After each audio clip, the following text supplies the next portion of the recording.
Hi, this is Greg from Interview Insights, and in this video I'd like to give you lots of different strategies that you might use in your classroom if you find that they can be quite noisy and hard to be ready to listen to you. So let's start with the really tough class. How do you settle the most disruptive and unresponsive pupils? Do you feel you've reached your limit with a particular class? Are your stress levels going through the roof? Have you tried shouting and found that it makes the matter worse? Have you tried picking out individuals who are causing the most trouble, telling them what they're doing wrong and demanding they do as you ask? Did it work? Why not? Because verbalizing what you see them do wrong actually just helps to reinforce that behaviour. Shouting and nagging creates a very negative tone and you'll lose the children's respect. So what simple things can you do right now to put things right and allow you to start enjoying your teaching again? Stop being confrontational. Instead, take a gradual, patient approach to transforming the class back to the way you'd expect them to behave. You need to set the tone so that the class are ready to listen to your instructions. This means, and this may take time for you to pull it off, but persevere because it will come with practice, exhibiting a calm and confident demeanour, unshakable in the direst circumstances. When you get good at this, you'll find that you can focus on the pupils who are doing the right things and actually give genuine praise. But be careful here, because body language and tone of voice is everything. Saying, "Ruby, I'm so glad you're waiting quietly and ready to listen," may come across as a dig at the ones who aren't if delivered in this kind of manner. Make it a regular habit to observe other teachers who've got this down and try to model what they're doing. Sometimes imagining their presence there with you might give you a bolster and help you get through the tougher periods. You might have to work around the class, continuing to reinforce the positive things that you're seeing in this manner before you notice a gradual change take place. Then, once the student's attention is diverted more favourably towards you and the class expectations, you can move on to the next strategy. Wait for silence before instruction. So I think the most important thing that you can do to ensure the class are listening is to make sure that you're not giving instructions to the whole class when even one or two children are having a talk. So in order to make sure that that's happening for you, what you might need to do is to stand up in front of the class and raise your hand, and then you'll notice as you look around one or two other children are raising their hands, and it might take some time before the whole class have their hand raised and are sitting quietly and they're watching you and they're ready to listen.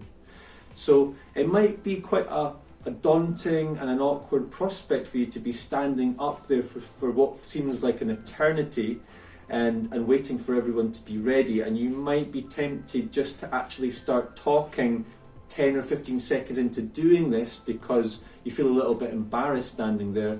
But if you were to start talking and the class are still talking and are not ready, that will just reinforce the idea to them that it's okay to have a chat when the teacher's giving instructions. And then it's going to be increasingly difficult for you to break that pattern as you take the class throughout the year.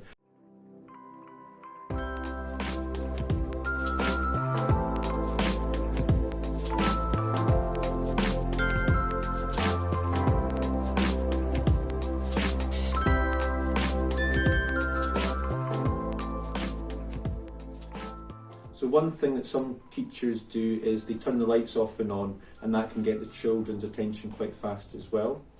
Also, it's a really good idea to talk quietly to the class, because if you raise your voice to be heard by everyone, then their voices will get louder and then it will just make the situation worse. Now, when you've been doing this fairly regularly with your class, it's a good idea to revisit it. So perhaps on the third or fourth day, you might talk to the class first thing in the morning about what you have noticed about the noise level, and it's a good time for you to give lots of positive feedback and praise just to see how well they've been doing and how helpful it's been for everyone. And because the concentration levels are better, you've noticed that people's work has improved as well, and that's a wonderful thing they can be proud of. Now, something that I've not used myself, but I know plenty of other teachers are using, is a noise meter that you can find online, and it actually picks up the noise level in the classroom, and if the noise level gets too high, then there's a visual display that will show the class that their noise is too high and they'll know to keep their voices down. And I know some teachers have fed back to me saying that that's worked for them.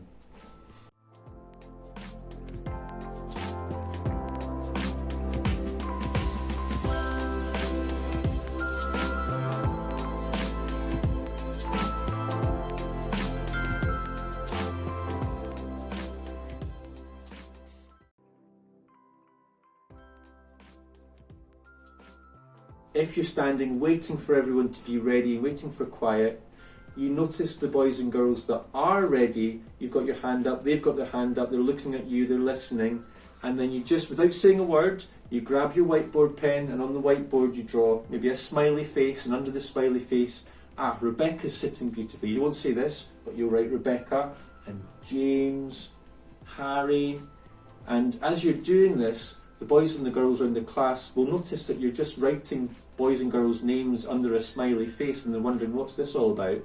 And then they'll connect the two things. Rebecca's sitting beautifully, her name's up there, so's Harry. And then they'll get the message and they'll sit there.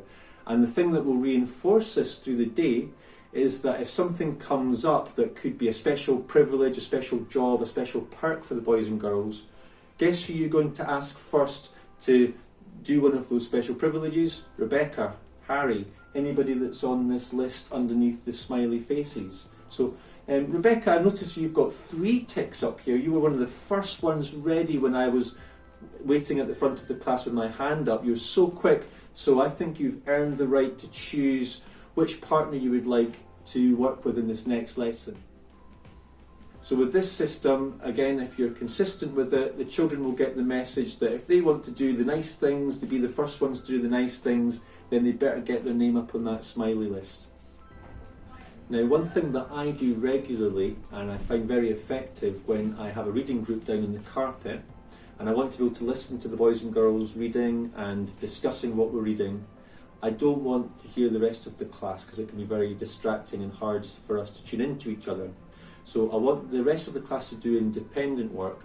So what I'll do to ensure that there's silence in the classroom while I'm working with this group is I'll use either Class Dojo or Class 1, 2, 3 on my smartboard that I'll be right next to.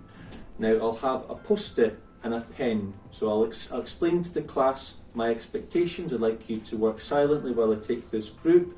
Now I've selected all your names on Class Dojo. So in Class Dojo, if you've never used it before, all the children have their own avatar, and you can earn points for various things throughout the day. And then for me personally, at the end of the week, I will look at the top 3 students. Whoever's got the top 3 points, they can earn a special prize from my prize tin. So it's usually something that the children are motivated to try to get as many points as possible. So I'll say to the class, you can see I've selected all your names. That means right now you're sitting on 4 points. So all you have to do is keep your points. To keep your points, you need to just work silently and independently. So you need to make sure that all the boys and girls know exactly what the task is that they're going to be doing, and that all the questions are asked so that they won't have to ask you anything while you're taking this group. Now you say to the class, so you have 4 points, but if I'm talking to my group and I have to sit up and look and say, oh, Jeffrey, would you mind just getting back to your work, please? Then Jeffrey knows that I'm going to be writing his name in my post-it. And maybe Jeffrey will do that 2 or 3 times, and that means Jeffrey will have 2 or 3 tally marks next to his name. So once I've finished with my reading group on the carpet, send them back to their seats, I'll look at my list of people who've lost points, and then I'll update my either Class Dojo or Class 1, 2, 3. So some children will keep all their 4 points, and some children will get 3, 2, 1, or perhaps 0. But that soon adds up, and the children will become aware that this is a really effective way to build up points, and I find it a really good system to make sure that the class are quiet and that I'm not getting annoyed when I'm trying to listen to the group that have come to the carpet to read. So I hope you get a chance to use these strategies in your own classroom and you find at least some of them effective. I'd love to hear back from you. Please come to my comments section when you've tried these strategies out to let me know how you've gotten on. Or alternatively, if you've got a really good strategy that I haven't talked about in this video for helping your class to be nice and quiet, please add it in the comments section below. It will be really valuable to all the people who are reading them. Please subscribe to my channel if you like this video. I plan to make 2 or 3 videos every week, so there'll be lots and lots of useful material that you can use hopefully in your own classroom. So I hope you have a nice, peaceful, relaxing time of teaching your class tomorrow, and all the best.